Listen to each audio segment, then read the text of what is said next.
MotoGP heads from Australia to Malaysia. It's round 19 and what could be a crucial round in terms of the World Championship. Bagnaia versus Quartararo.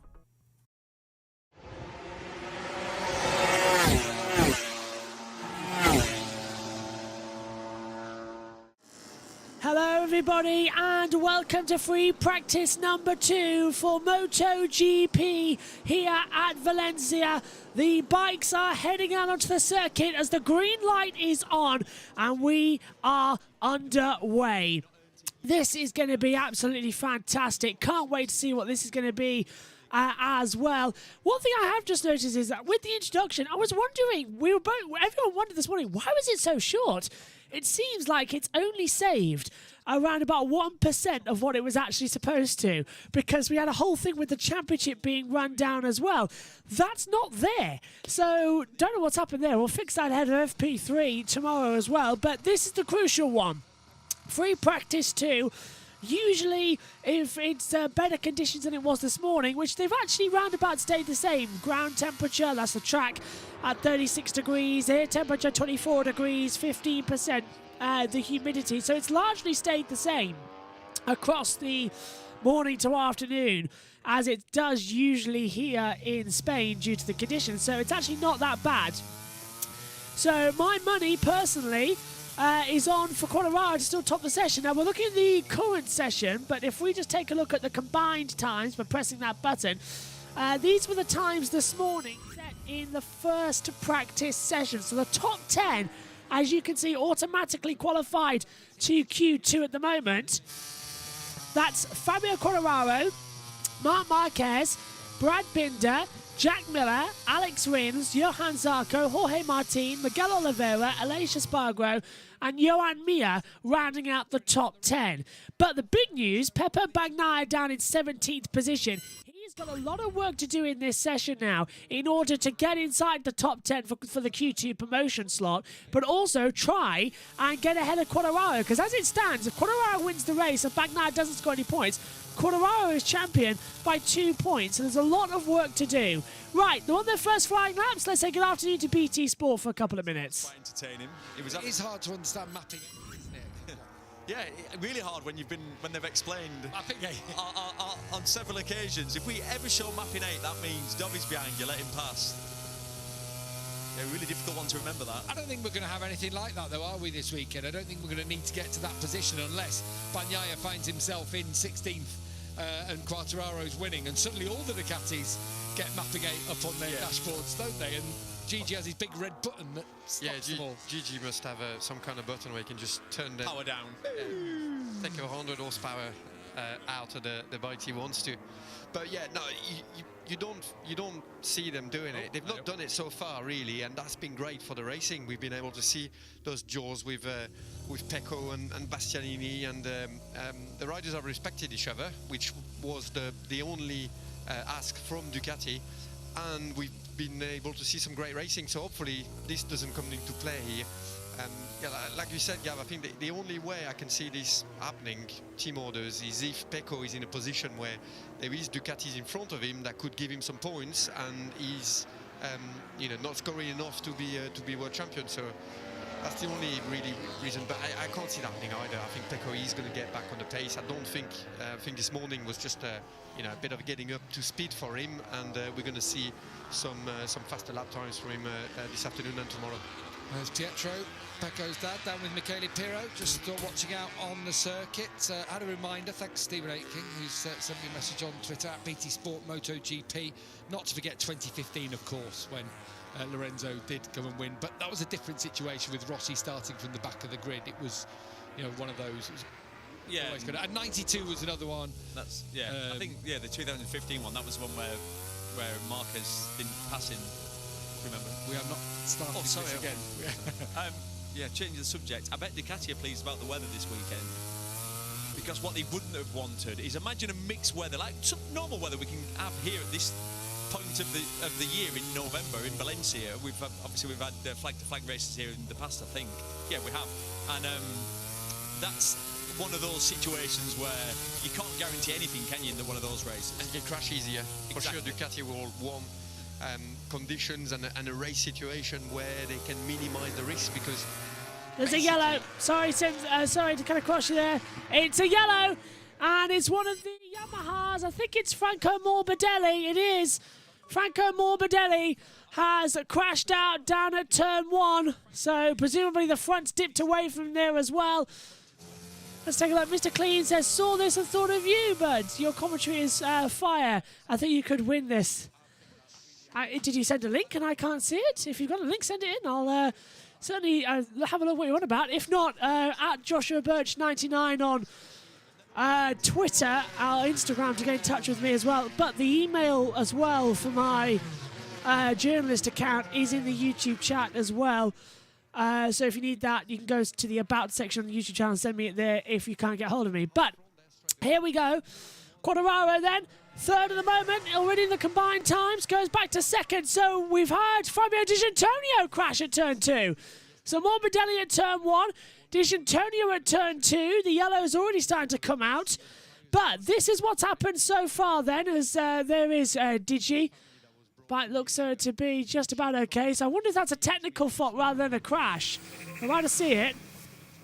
Into turn 2. Will the front buckle? Yes, actually it was a crash. Front buckled and drifted straight off. And did it hit the Tech Pro? Oh, nearly did. Lap time cancelled for Alex Marquez due to exceeding the yellow flag. Yellow flag still out there. Okay, so while we let BT talk for a few moments, Alex Rins has taken the top spot. And the 10 and the 72. So Marco Bezzecchi and Luca Marini have had it. Marc Marquez is down again. Now, Marc crashed this morning in the first part of practice, and he's gone down again. This time in the turn 1. It was turn 3 this morning. It's turn 1 this afternoon. Marc's gone down. He's okay. Bike looks okay, but a lot of crashes, and that's because of the crosswind we've got here. 16 kilometre an hour humidity as well. It's just blowing everything massively. If we take a look actually further down, I don't know if you can see it. Wind speed is at 18 kilometres an hour. Blowing east-southeast as well, so there's a lot of problems flying up there. Lap time cancel for Carl Crutchlow now as well for exceeding yellow flags. Quartararo's 2.5 tenths up at the moment, but he's just gone top. Let's have a replay then on the split screen. This is Marc Marquez's crash. In towards turn number 1. Quartararo goes top, 131.149. Marc turns in, front buckles away from him and just drifts out wide. So simple as there. Marc continues into the gravel. Quartararo goes back to the top. So let's take a look then at the combined times. Yellow flags have been removed. So already this is the combined session, because that's the top 10 that automatically go through for the next part of qualifying. Remember, Quartararo, Rins, Miller, Marquez have dropped to 4th, Zarco 5th, Binder 6th, Vinales 7th, Martin 8th, Oliveira 9th, Espargaro. Aleix is now up into 10th position. Joan Mir is 11th, Bastianini, Marini, Fernandez, Morbidelli, Gardner, Marquez, Bagnaia, Paul Espargaro, Bezzecchi, Di Giannantonio, Crutchlow, Nakagami and Binder. And notice as well as Marc Marquez tries to bump his bike back up into some sort of rev limiter as well. Across the line comes an air Bastianini, goes up to P8, kicks out Aleix Espargaro at the start of Q2. As well, a 131.526 then in this second practice session. I've got a lump in my throat because of the heater in the commentary box. It's whacking the back of my throat. So mainly across the line now. Bagnaia across the line, 5.431 seconds off the pace. And Bagnaia is caught up behind Quartararo as well. But Quartararo goes top again. This is a miserable start to the weekend for Enea Bastianini, who has had a miserable run. And where is he right now as well? Just down in 8th position. He's been stuck again, lap after lap, having more and more traffic. The man who won the opening Qatars is having a lot of bad luck this morning. And someone's down. Someone's gone. Is that Carl Crutchlow? No, it's Aleix Espargaro. Aleix Espargaro has crashed out just in front of us here, in front of Carl Crutchlow. And in front of Peppo Bagnaia down at turn 5. Bike looks like it's been destroyed a little bit, so yellow flags. 89 of Jorge Martin, 42 of Alex Rins. Lap time cancelled due to yellow flags, so's Luca Marini. The wall popping up, and Carl Crutchlow, and the 87 of Remy Gardner, and the 40 as well of Darren Binder. This is Alicia Spargo on shoulder cam. Neil? But early-ish. Just turns in the front buckles. That's second-hand looking Aprilia. Yeah, the coat comes off for the mechanic as he knows he's in for a little bit of work. We're getting stuck in. And it's ended up in a situation now where Alicia's in the battle for third in this championship with Enea Bastianini, who's 1 point behind. You'd have to say all the momentum's in Bastianini's corner. So I was thinking about Enea at the last race, how impressive he was. I mean, he pushed Pecco all the way. Came down to that last lap. They went down into turn 9, that hairpin corner. He had a look and pulled to the right-hand side, basically not to dive up the inside of him and do anything dangerous. And we'd sort of seen him do the same thing in, if you think back in Misano in the last lap. He'd turn, whatever, 5, was it?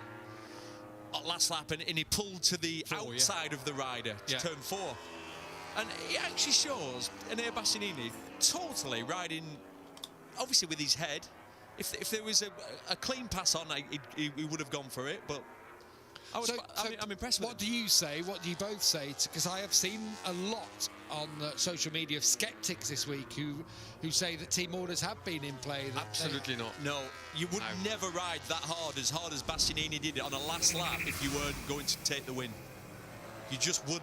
You wouldn't risk that much. No, you can't. There's definitely there's been some words, as in, do not take risks with Pecco, as in, do not make him crash. We hear about that Argentina moment with Iannone and Dovizioso over and over from them, and this has really scarred them, and that's the thing they don't want to see. But they don't mind a bit of racing, and they've let them race. Which was great for us. We've had a great show. Definitely no team orders. Bastianini did not let Pecco win, and if he could have taken the win away from him, he would have. Alicia Spargo frustratedly comes back. It was a great race because of it, and also actually, as it turned out, with the speed of which Fabio Quartararo was coming through, if it hadn't have been for him pushing him that hard, potentially Bagnaia would have been caught past here. There's a crash. You just saw that little bit of chatter. A bumps there as you go in, and then that offloaded the front tyre a little bit. Having a watch of Marc Marquez, you won't see the front bobble necessarily here, but from the other shot, you definitely got a look at it. And down at turn 1 for Marc Marquez, who actually said how impressed he was with Bagnaia in Malaysia. Obviously, they're asking him about this situation. He's been in the position where he's been leading coming into the final round. But he says how impressed he was that Pecco went out and did it, because it would have been easy to just sit on an 18-point lead. Absolutely. And allow Bastianini to go off and do that. But he fought.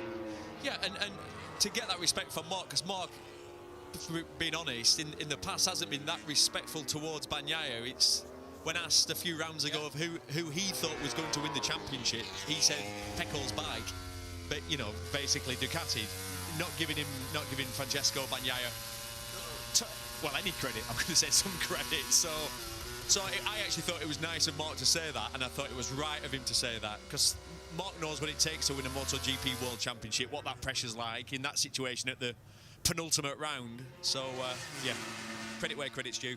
Bagnaia on that previous round was riding around with his hand in the air, had been 21st, up to 18th now, but top of the pile, and behind him on that half lap, Fabio Quartararo. It's on. It's on.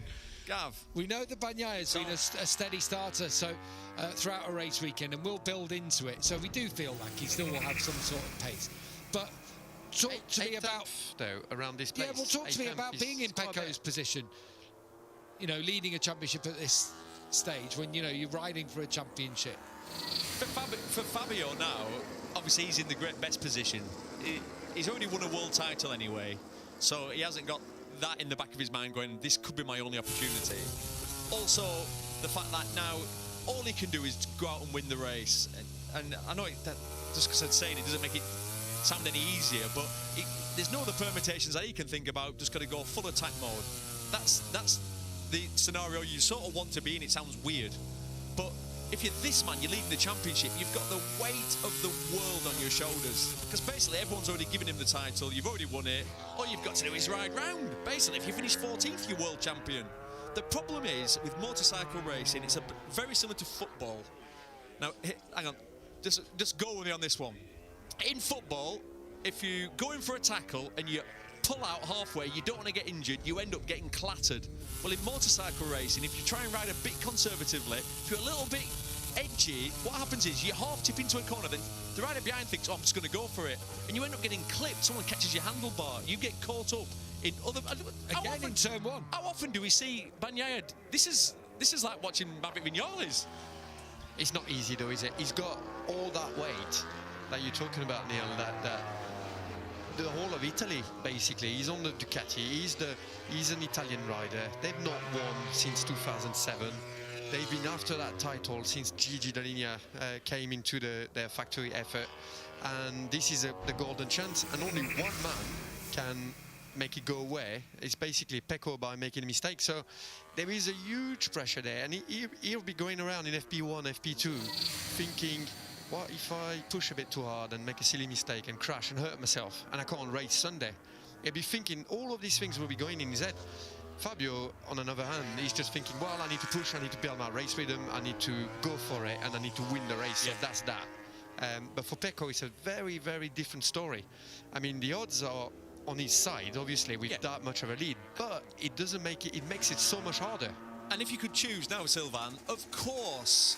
You'll be Pecco. You'll be Pecco. Give me a 23-point lead. I'll deal with the stress and pressure and just try and scrape through the weekend and I'll be world champion. You would always go for that because at least it's in Pecco's control, in Fabio's. Fabio can win the race and obviously finish second in the world because he's got to rely on Francesco Bagnaia finishing, well, lower than 14th.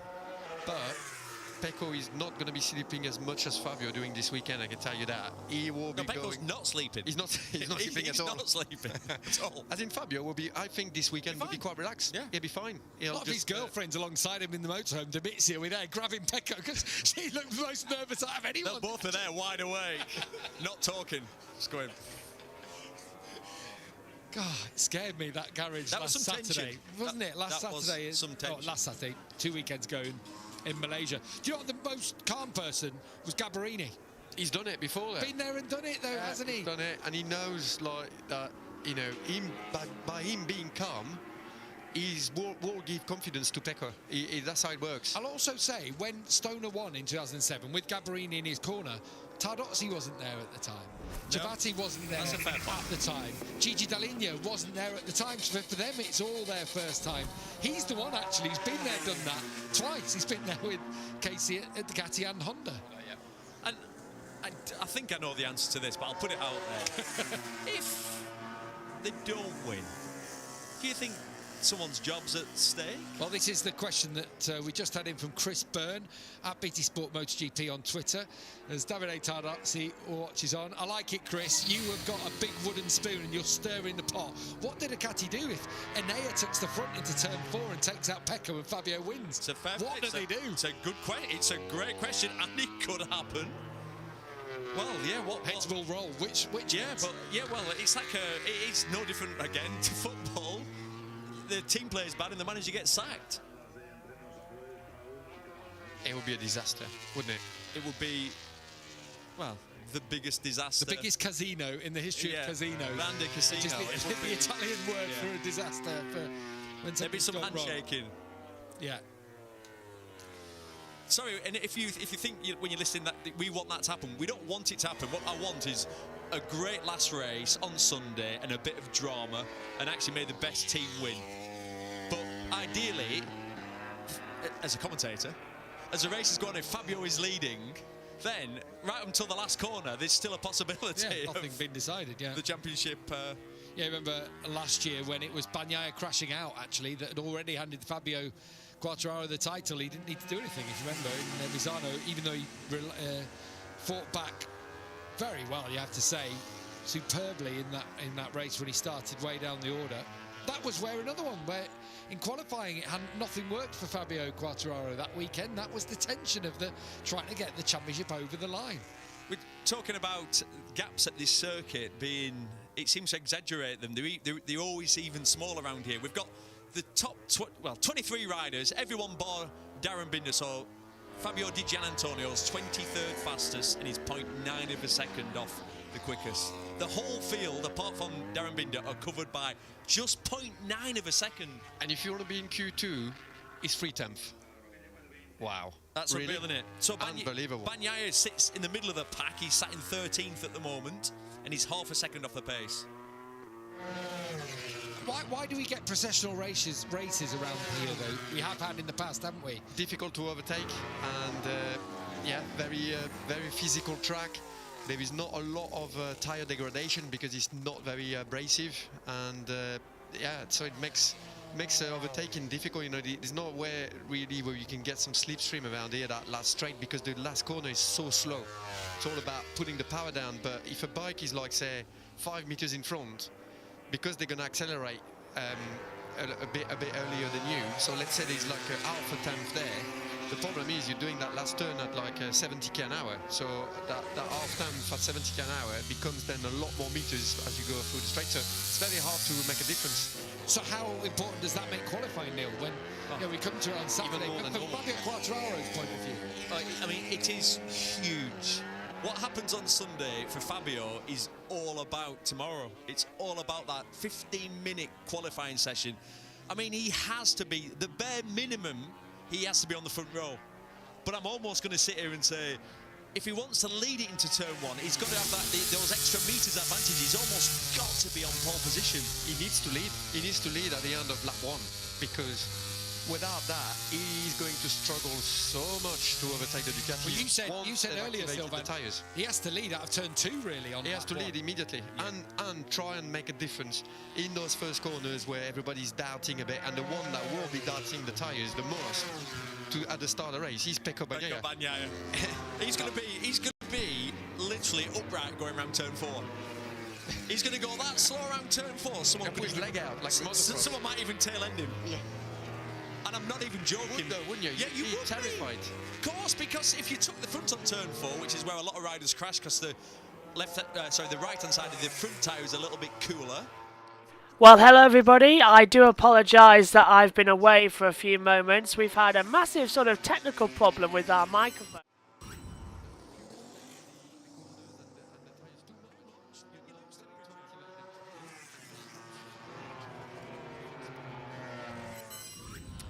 Yeah, it would help if you could actually hear me across all of the systems. We've had a microphone failure up here in the commentary box as well, so I'm now on a backup headset temporarily as well, but while the boffins fix that. There we go.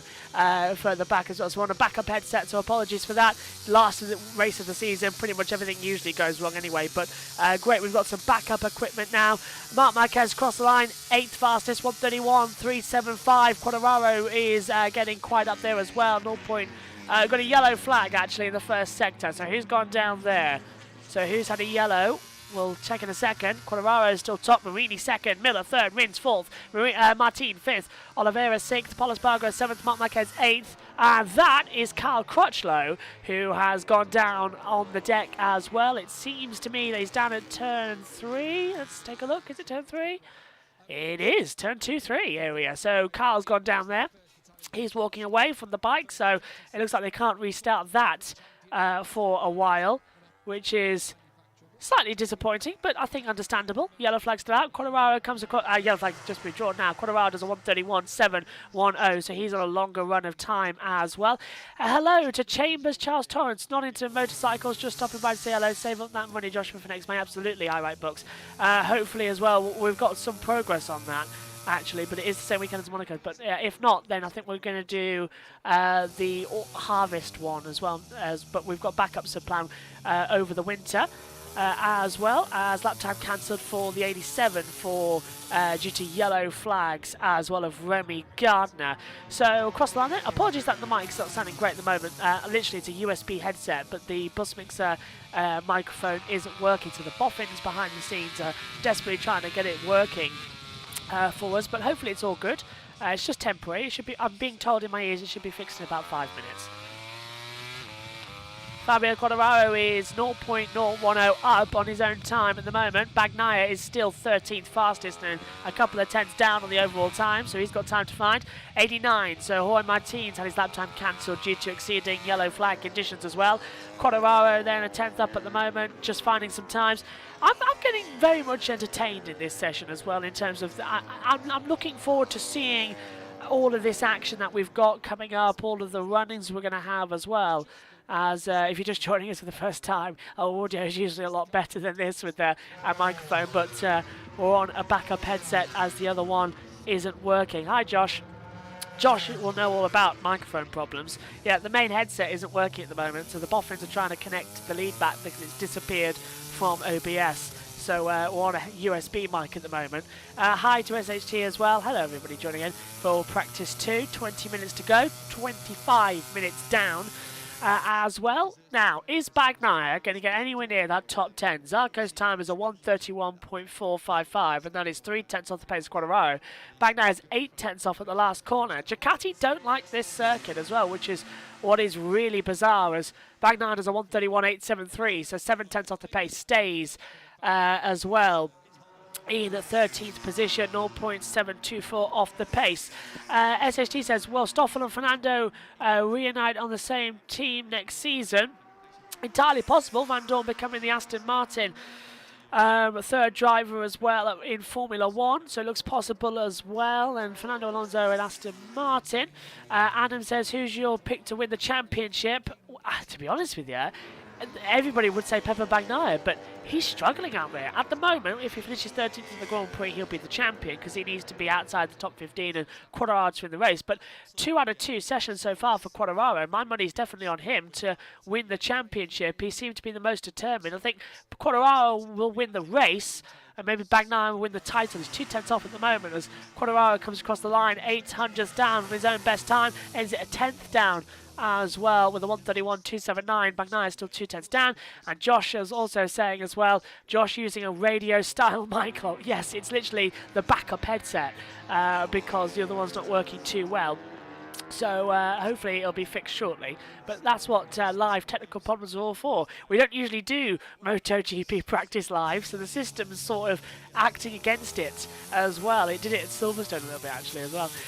Bagnaia then comes across the line, and does he go anywhere quicker? Yes, Bagnaia gets himself into the top 10, a 1:31.330 then for Pepe Bagnaia, gets himself into 7th position. That's more like the Bagnaia we know as well. And I'm being told in my ears that the microphone has been fixed, so I'm going to pass over to BT Sport quickly, and when I come back, we will have our normal headset back. Do you think so? I think Rossi will say, watch out for turn 2. Yeah, And so or watch out for turn 4. But he's just going to be there. They're mates. They're trained together. They've known each other for, and he's his manager as well. Pecco Bagnaia. He's contracted to the VR46 management company. So, you know. Hang on, so Rossi's only here to pick up the bonus. The bonus, yeah. Well, the percentage of the bonus. So, but imagine, right? So what can he say? Well, do you know what? Actually, who knows? But just imagine having Valentino in your motorhome just for that little bit of last word calming advice, who you obviously is your hero, somebody you respect massively. It doesn't get any better than that, does it? I'm not sure being his motorhome. Valentino Rossi's brought his motorhome here, hasn't he, this weekend? Well, if you can class it as a motorhome, it's like a hotel on wheels. Absolutely. It's next to yours, isn't it, Gav? Yeah. I saw it. A bit smaller, it's the smaller one. Sorry, yours is the toilet, isn't it? Yeah. But I haven't spotted Valentino around the paddock. Josh yet, on main, but I'm sure he'll be out here somewhere around the I'm sure racetrack. if he, spotting. like say, we know he's coming this weekend. I'm sure we'll be able to get him on BT Sport. Will I? I really hope so too. Right, I've been told that we're good to go. So we've got our normal headset back. Hey, well done, Boffins. Getting that tech problem sorted without having to stop the stream as well. That's impressive. I couldn't do it. I'll be fiddling around trying to find all the incredible details. So well done to the Boffins behind the scene as well. Thanks, guys, for getting me back on air with our normal microphone. And that is how we're supposed to sound. Not like a radio broadcast as well, but proper, crisp, clean audio. One of these days, we need a backup handheld mic. Somebody, Coles 4104 lip mics. That's what they've got. I love one of those. I'd ditch the headset immediately and just use that mic. It's fantastic. Written going well. That's better. It is, isn't it, Josh? That's a lot better as well. technical problems are great. They are great as well. And SHT says, well, finally Nakagami is back. Yeah, after he's crashed in Aragon as well and ruled out of Japan with a bit of concussion and a bit of arm ache as well, broken arm as well. So, yeah, absolutely right that he's had to be taking the time off. But it's great to see him here at the season finale as well. And SHT also says, very interesting now with Hulkenberg after Aston signed Stoffel to replace him reserve role. The looking like is that Hulkenberg's going to go, and Darren Binder chopping off his fellow Yamaha rider on the factory team, Fabio Quartararo, down into turn 14. Quartararo slips up the inside. Darren doesn't know he's there, and Quartararo just practicing in case he qualifies badly, I suppose. Very interesting. Very chaotic. Yeah, my opinion with the Aston Martin F1 stuff at the moment is that Hulkenberg's going to Haas to replace Schumacher. That seems to be the likelihood at the moment as well, as Logan Sargent is going to be the American in Formula 1 at Williams. So Hulk at Haas as well looks good, because then instead of Hulk Smash, it's Hulk Haas. I hope I'm the first person to think of that, to be fair, but Hulk Haas. I want that on a t-shirt quickly. Luke, I'm calling my friend Luke, he'll do it, the person who did the banner behind us as well. As they come back through. Fabio Quartararo pacing himself, looking good. Josh says, oh dear. Yeah, oh dear. Looking fantastic. Luca Marini has jumped to the top with a 131.110. He's 0.039 quicker than Fabio Quartararo. So Quartararo is going to be on the attack.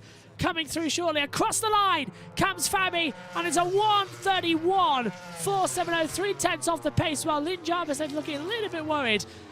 But it's a little bit of laughter, actually, I'd say, instead of worried. Lap time cancelled for the 23 for exceeding track limits as well. So drops back down. Trying to find out where that is, because it's an Air Bassini, of course, because the numbers have changed this weekend to the race week next year, because on Tuesday we've got the the post-season test, or the pre-season test for 2023. We're debating whether to do that live or not, because we've got to find out how many people can come in to commentate with us as well, because it's a whole day of testing. But it looks okay that we should be able to do it. Even if it's just myself for a couple of hours, it's a lot more fun, because I'll just fade up to the world feed guys for a while as well, and there'll be loads of interviews. So it'll be a lot of fun now. As we're going to expand our MotoGP coverage next year. Yeah, so next year we're going to have highlights. We're going to have loads of different shows across the weekend. So on Friday night, you can join us for MotoGP practice highlights to go through as well. All those apart from when we're in the Americas or anywhere where the race starts late on in the evening for us, then it'll be airing on Saturday morning instead. But you can join us for the practice highlights on Fridays. On Saturdays, live coverage of qualifying and the sprint race. And then on Saturday evening, highlights from practice 3 will air. Or maybe after qualifying, I can't remember how that's going to work out. And then on Sunday, highlights of warm-up, either before or during the race build-up, and then the race itself live, of course, on Sunday afternoon, as always. And it's going to be a lot of fun. That should parry up nicely alongside our Formula 1 coverage as well, and the British Touring Cars as well. But there will be certain things as well where, for sprint races, Megan will take the lead in the commentary. It looks like someone's gone down on the deck. I can hear him. You can hear it as well. But yeah, basically that's the plan for next year. But Megan might take a couple as well. And then other commentators might come in to fill Megan's role during some races, because we're trying to go all out next year and really get some stuff up. It's going to be a lot of fun. And I'm very much looking forward to our expanded coverage. In fact, one thing I've asked for Christmas this year, and believe it or believe it not, a stopwatch, a proper stopwatch. Not like just a digital stopwatch, then I can time how long the edits are for a practice session across MotoGP, Formula E and all that lot as well, because Formula E is going to largely stay the same, where it's going to have highlights of practice, qualifying, the race and all that lot in its pre-show. Touring Cars is going to change slightly to where there'll be a dedicated qualifying rerun. So sometimes qualifying will be live, sometimes it'll be in highlight form, but that'll have its own video. Formula 1 staying the same. IndyCar is having its qualifying sometimes live, sometimes highlights, but if not, we're going to leave it as it is. Indy 500s should have everything live for the 500 as well. World Endurance Championship staying the same, everything live for that in the Le Mans race. Formula 2 and Formula 3, their practice and qualifying sessions are going to largely stay they're going to remain unchanged apart from at Silverstone. So then it'll be, I think we'll have qualifying highlights of Formula 3 and Formula 2 with a practice report or something like that. We're thinking maybe another show as in the Friday report, where because if for Formula 2, Formula 3 they do have practice then qualifying, it'll be a Friday report. But we've got to see how that works out in terms of time. So there's loads of plans coming up for next year as well. Into the last 10 minutes then, let's say a quick word to BT Sport before we come back over. But yeah, we've got loads of plans for next year to grow and improve on year and bring more coverage to you at home watching as well. And we will have always every British round of the series we cover. All sessions will be live. So British Grand Prix for MotoGP, Formula 1, all that will be live, and big events like Le Mans, Indy 500, all those will be live as well. So let's cross back over then to BT Sport for a few minutes, and then I'll take over for the end, because that's when it's going to get crazy. It's back over to Gavin. There you go, Willow. Yeah. Love it. Had to get that one in for her. There's also great shots of her sat on top of Fabio's Lamborghini. Jumping on the car and on Jack's And on Jack's. as well. That was great. Oh my goodness me! I fear for Jumping poor on the Lucy, roof. having to deal with them too.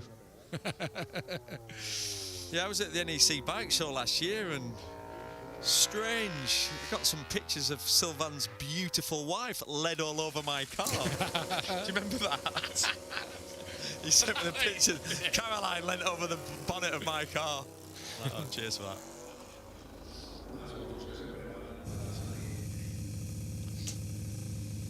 So, Oh, well, we laughed. 8 minutes to go in this session. Aleix Spargo, look, he's obviously got that third place battle on his mind. Yeah. But it looks like, I don't know, I wouldn't say it's got to Aleix. He's just got to the point in the season where probably have not run out of ideas. It's like they've run out of steam, though. Yeah. It really is, isn't it? It's like the whole... Bikes have not changed though. I don't really understand that. No. I don't understand how they can be so competitive, winning in Argentina, being competitive, fighting. I mean, Aleix in Assen was outstanding after being, knocked off the track. After the track by Fabio. His recovery was incredible. And since then, he's just not clicked. In Sepang, I was expecting them to be very strong because they were very, very fast in the test back in February. Really quick race rhythm. Aleix was actually like the fastest guy in race simulation mode. And looked very good, and the bike looked very good as well. And this year, for the race, absolutely nowhere. Really struggled all weekend. It is so strange. I was just smiling to myself then because I just looked and I thought, hey, actually, Maverick's struggling this weekend. He's in 15th. Oh, actually, he's only 0.4 of a second off. It's just... There is that as well. It's like, wow, it's so close, isn't it? What's going to be interesting, so there's 7 minutes to go in this session.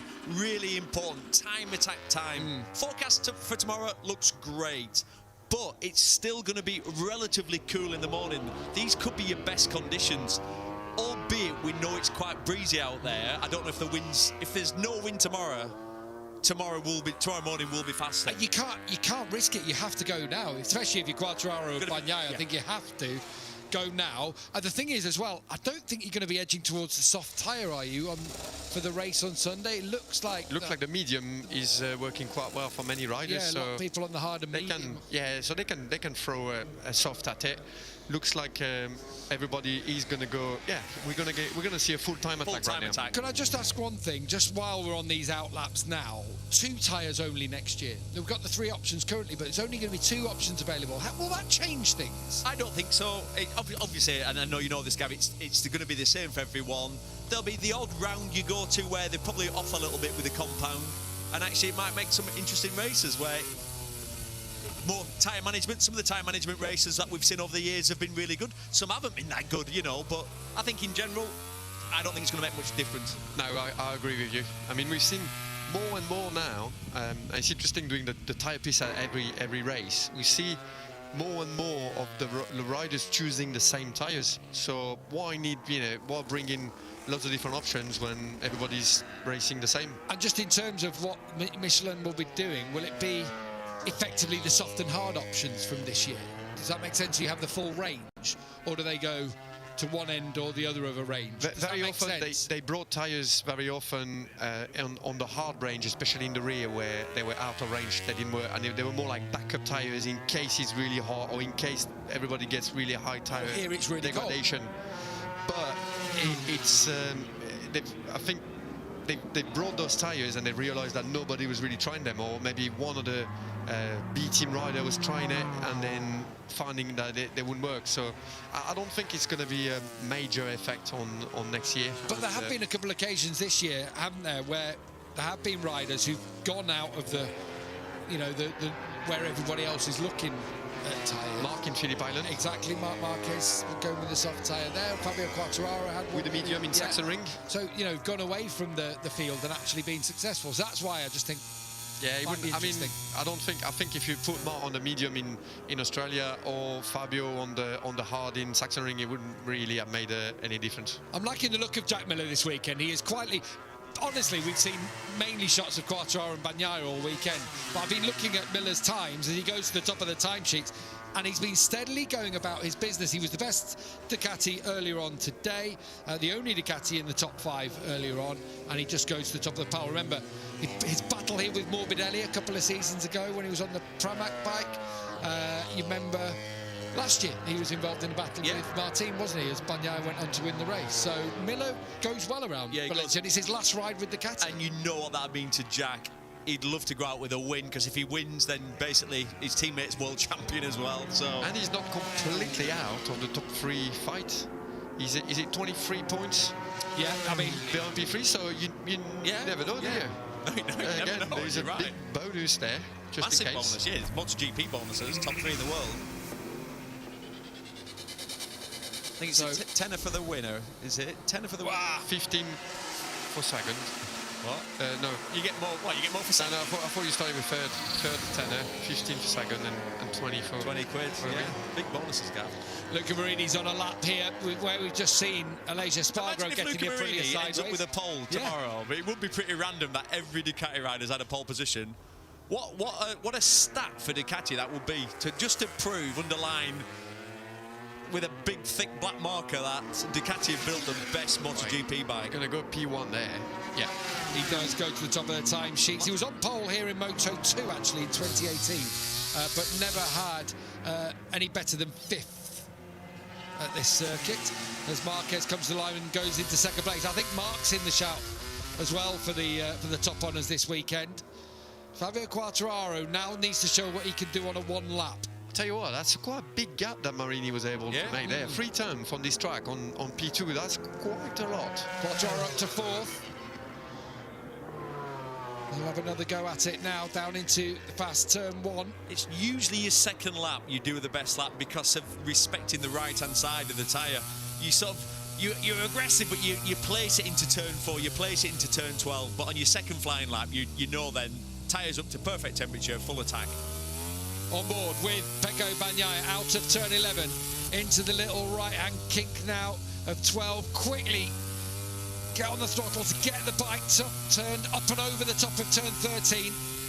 And now down into the blind final corner. You can't even see it. Where are you going?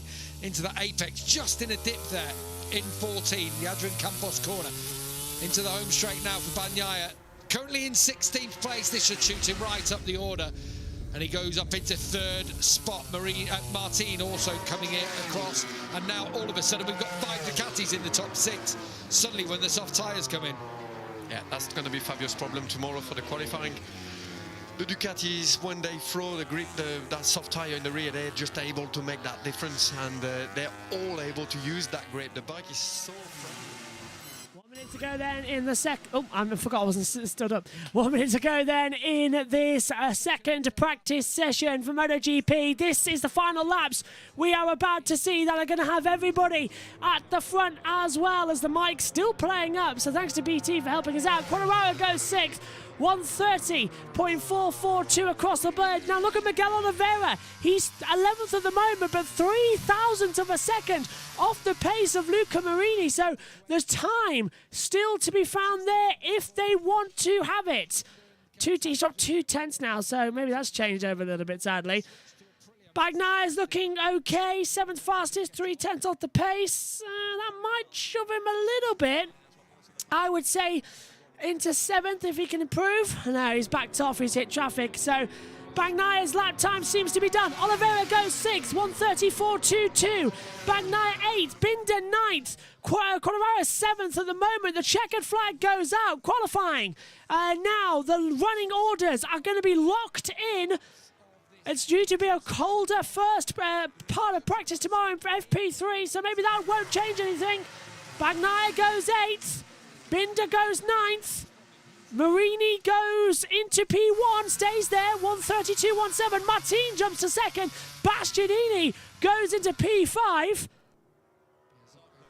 Rins has to sit up on the Suzuki as well, coming out the last corner a bit too much. Has lost him a couple of tenths of a second as he approaches the line. Rins goes 11th, 138.54. Quartararo is 7th at the moment, but he's going to improve, I reckon, up the board, across the line.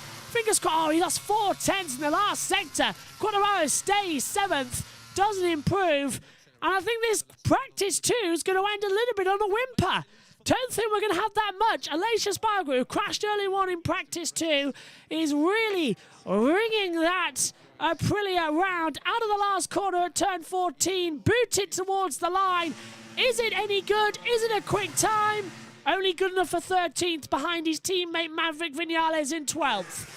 So checker flags, the waiting still for Miguel Oliveira, Pol Espargaro, Remy Gardner as well. Zarco crosses the line, takes the flag, he's P10, improves to P7. That puts Brad Binder in the danger zone as well in 10th position.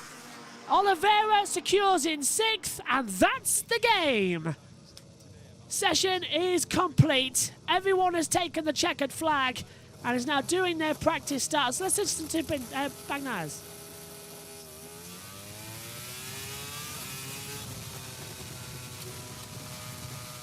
Wonderful start there from Bagnaia. Oh, a little bit of a twitch there coming into the back. Let's hear from Fabio Quartararo's start.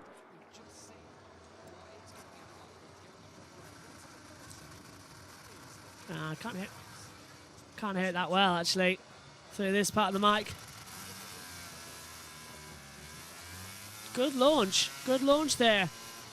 Front didn't come up nearly as much as we expected it to.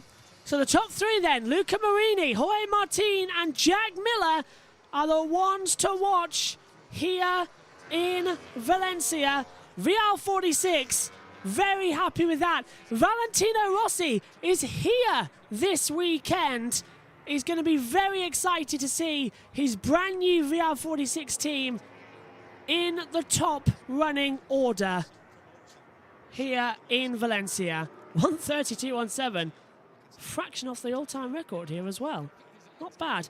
Okay, Moto 2's coming up shortly, which means we have got to give you the session results now that everyone's coming into the pit lane. We're doing it quite quickly as well. Luca Marini tops free practice 2, and these are the current top 10 locked in to the Q2. It's Luca Marini, Jorge Martin 2nd, Jack Miller 3rd, Marc Marquez 4th, Enea Bastianini is 5th, Miguel Oliveira goes 6th, Johan Zarco 7th, Fabio Quartararo slips to 8th, Pepper Bagnaia improves on this morning's free practice 1, but still has time to be found in 9th. Brad Binder rounds out the top 10. Alex Rins is 11th, Maverick Vinales 12th, Aleix Espargaro 13th, Johan Mir 14th, Marco Bezzecchi 15th, Franco Morbidelli 16th, Alex Marquez 17th, Pol Espargaro 18th, Kyle Crutchlow 19th, Ralph Hernandez 20th, Remy Gardner 21st, Takaki Nakagami 22nd, Fabio Di Giannantonio 23rd, and it's Darren Binder in 24th position. Well, what a session it was. A lot of action, a lot of anticipation still brewing ahead. Tomorrow is qualifying day. Free practice 3 underway once again. 8:50 GMT. You can join us for that. The YouTube streams will be up shortly as well. Free practice 4, that's underway 12:20. And then qualifying as well, a different show will be underway at 1:05 p.m. GMT as well. Race on Sunday as well. It's going to be warm-ups as well, quite early on at 8:30. And then the race itself, you can join us, will be on air with everything from 12:30 GMT for all the build-up to race time. Thanks for everyone for joining us today for the 2 sessions. It's Luca Marini, top dog, here in Valencia. VR46 will definitely like that. We'll see you tomorrow. Bye for now.